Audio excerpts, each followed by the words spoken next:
Hello दोस्तों, नमस्कार दोस्तों। स्वागत है आप सभी का online data for study YouTube channel पर। इस वीडियो में हम बात कर रहे हैं कई बड़ी और लेटेस्ट अपडेट के बारे में जो कि संबंधित हैं प्राथमिक में बीएड पर सरकार को फटकार के बारे में, साथ ही साथ 2018 के बाद की सभी भर्तियों से बीएड को बाहर करने के बारे में, इसके अलावा यूपी जूनियर 6 to 8 शिक्षक भर्ती के बारे में, इसके अलावा और भी कई बड़ी अपडेट हम कवर करेंगे। वीडियो को आप लाइक कर दें और शेयर कर दें, चैनल को सब्सक्राइब करके बेल आइकन को दबा लें, जिससे कि आपको रियल ऑथेंटिक जानकारी online data for study YouTube channel से मिलती रहे।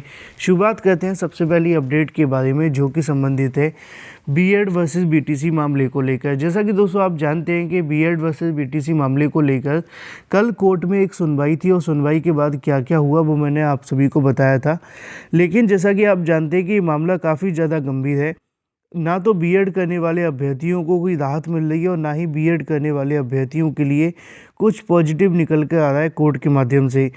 बार बार एक के बाद एक नई याचिका कोर्ट में जा रही है। कल भी जब इस मामले पर सुनवाई शुरू हुई तो सबसे पहले जो बीटीसी डीलर की अधिवक्ता हैं उनके माध्यम से इस मामले पर कोर्ट को अवगत कराया गया कि जब से 11 अगस्त 2023 का ऑर्डर आया है उसके बाद से लगभग 30 के आसपास पटिशन फाइल की गई हैं सुप्रीम कोर्ट तक, और तमाम उन पटिशन्स को या तो खारिज कर दिया गया है या फिर बाद में रिक्वेस्ट करके विथड्रॉ कर लिया गया है। इसी को लेकर यहाँ पे देखने के लिए मिलेगा कि प्राथमिक में बीएड को लेकर कल की तारीख में सरकार को फटकार लगी। असल में कल की तारीख में जब कोर्ट में याचिका दाखिल की गई थी तो वहाँ पर एक एप्लीकेशन लाई गई जिसमें सरकार के माध्यम से इस केस को ट्रांसफ़र किए जाने की बात की गई सुप्रीम कोर्ट के अंदर। और इस मामले को लेकर जैसे ही कहीं ना कहीं कोर्ट ने इस याचिका को देखा या फिर इस एप्लीकेशन को देखा तो इसमें उन्होंने फटकार लगाते हुए कहा कि क्या आपको कोर्ट के ऊपर विश्वास नहीं है? जब इस मामले को लेकर यहाँ पर सुनवाई की जा रही है, रेगुलर बेसिस पर सुनवाई हो रही है, तो फिर इस प्रकार के मामले क्यों सामने निकल कर आ रहे हैं? इन्हीं तमाम बातों को लेकर कल की तारीख में सरकार को कहीं ना कहीं फटकार लगाते हुए इस मामले पर बीएड के लिए और भी ज़्यादा मुश्किलें बढ़ा दी। हालांकि कोर्ट तो बीएड को इस मामले पर सुनवाई के बाद ही कुछ फाइनल करेगी कि बीएड को रखना या अंदर करना है, लेकिन सरकार की इस स्टैंड को लेकर कोर्ट ज़्यादा खुश दिखाई नहीं दी। हालांकि सरकार इस स्टैंड के लिए ये कहना चाहती है कि वो बीएड को बचाने के लिए सुप्रीम कोर्ट गए हैं, लेकिन अभी इस मामले को ट्रांसफ़र किए जाने को लेकर कुछ भी अपडेट नहीं आई है। यानी कि अभी इस मामले पर सुनवाई होना बाकी है और फाइनल डिसीजन तक बाकी। दोपहर तक जैसे ही इसका ऑर्डर आता है मैं आपको डिटेल जानकारी सबसे पहले दे दूंगा। और अगर बात की जाए 2018 के बाद की भर्तियों के बारे में तो ये मामला भी कुछ ऐसा ही है, क्योंकि यहाँ पे अभी जो चयनित बीएड अभ्यर्थी हैं उनको प्राइमरी शिक्षक भर्ती से बाहर किए जाने की मांग की जा रही है। अब चयनित बीएड आप जानते हैं कि मध्य प्रदेश के अंदर भी हैं, अलग अलग राज्यों के अंदर भी हैं, और लगभग सभी राज्यों में इस प्रकार के मामले देखने के लिए मिल रहे हैं। तो ये मामला भी चयनित बीएड को लेकर है और यहाँ पे भी जो अधिवक्ता हैं उनके माध्यम से मांग की जा रही है कि इस ऑर्डर को 2018 के अनुसार जो भी भर्तियाँ निकाली गई उन सभी भर्तियों से बीएड को बाहर कर दिया गया है, तो इस भर्ती से भी कर दिया जाए। वापस आते हैं दूसरे मुद्दे की तरफ जो कि संबंधित है उत्तर प्रदेश में जूनियर 6 to 8 शिक्षक भर्ती के लिए। जैसा कि दोस्तों आप जानते हैं कि 6 to 8 टीचर वैकेंसी जो होती है जूनियर की, उसमें आप सभी को टीईटी क्वालिफाई होना अनिवार्य है।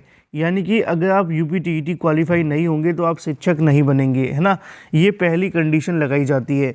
चाहे आप प्राइमरी के लिए शिक्षक बनना चाहें, प्राइमरी में बनना चाहते हैं तो 1 to 5 का आपके पास यूपी टेट या सी टेट होना चाहिए।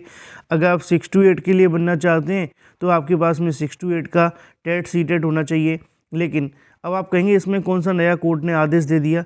असल में आदेश ये था कि सरकार इस मामले पर बिना यूपी टीईटी के जूनियर शिक्षक बनाने की तैयारी कर रही थी, जिस पर कोर्ट के माध्यम से तल्ख टिप्पणी करते हुए कहा गया कि बिना यूपी टीईटी के शिक्षक नहीं बन सकते हैं।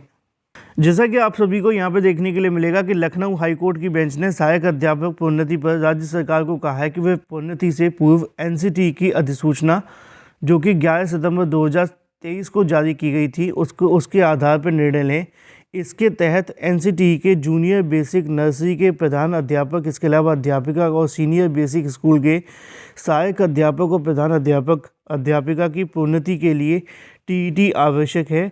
यह आदेश न्यायमूर्ति AR मसूदी, BR सिंह की खंडपीठ, हिमांशु राणा और अन्य की याचिका पर दिया।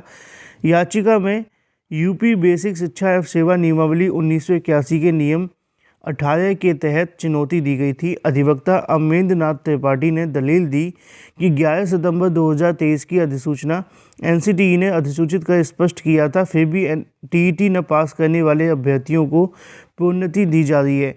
कोर्ट ने सरकार समेत प्रतिवादियों को 3 हफ्ते में एफिडेविट मांगा है। ऐसे में एनसीटीई की अधिसूचना के तहत निर्णय के बाद प्रोन्नति का आदेश दिया है। कोर्ट ने स्पष्ट किया है कि आदेश में जो भी योग्य अध्यापक हैं उनको प्रोन्नति में बाधा न माने। इस संबंध में कार्यवाही वर्तमान में याचिकाओं के परिणाम के अधीन होगी। इसी को लेकर यहाँ पे भी आपको जानकारी देखने के लिए मिलेगी। सरकार बिना टीईटी पास बने शिक्षकों को प्रोन्नत करने की तैयारी कर रही थी, लेकिन कोर्ट के माध्यम से टीईटी प्रक्रिया के आधार पर ही पदोन्नति दिए जाने की बात की गई है। हालांकि प्रमोशन को लेकर और भी कई अलग अलग याचिकाओं पर रोक लगी हुई है, जिसकी वजह से अभी प्रमोशन का जो प्रोसेस है वो आगे बढ़ने की संभावनाएं बिल्कुल ना के बराबर हैं। लेकिन जो मेन बात थी वो आप सभी के सामने ये भी थी कि इन सभी को बिना प्रमोशन जो मिल रहा था बिना टीईटी के, उस पर फिलहाल रोक लगाए जाने को लेकर जानकारी दी गई है। चलिए बात कर लेते हैं अपनी अगली अपडेट के बारे में, जो कि संबंधित है उत्तर प्रदेश में जारी नई शिक्षक भर्ती को लेकर। इसके अलावा अगर बात की जाए 72,000 प्राथमिक शिक्षक भर्ती के बारे में, दोनों की अपडेट अलग अलग हैं, दोनों को एक साथ कवर कर लेते हैं। सबसे पहले चलते हैं 72,000 को लेकर। शिक्षक भर्ती के आवेदन शुल्क वापसी फंसी। हाई कोर्ट ने 3 माह में फीस वापसी के दिए थे आदेश, आज मियाद इसकी पूरी। आप जानते हैं कि उत्तर प्रदेश के अंदर 72,825 शिक्षक भर्ती निकाली गई थी, है ना, 2011-12 के अंदर, और उस समय पर 26 जिलों की फीस वापसी फंसी हुई है। यहाँ पे अब मैं डिटेल में बताने से अच्छा आपको डिटेल में समझा दूं कि हाल ही में आपने देखा होगा जो 12,000 अभ्यर्थियों को नौकरी दिए जाने का आदेश मिला था ना, वो इसी भर्ती को लेकर था। हाईकोर्ट की सख्ती के बाद बेरोजगार 2 अरब 89 करोड़ 98 लाख 54,400, मतलब कितने पैसे हैं आप अंदाज़ा लगा करके देखिए, बेरोजगारों से लूट करके बैठे हुए हैं। फीस वापसी को लेकर अफसोस ने सक्रियता बढ़ाई है, लेकिन कई जिलों में अब भी लापरवाही देख रही है और कई बार दिशा निर्देश के बावजूद भी कहीं न कहीं इन जिलों में आवश्यक सूचनाएं बेसिक शिक्षा परिषद कार्यालय को उपलब्ध नहीं कराई गई है।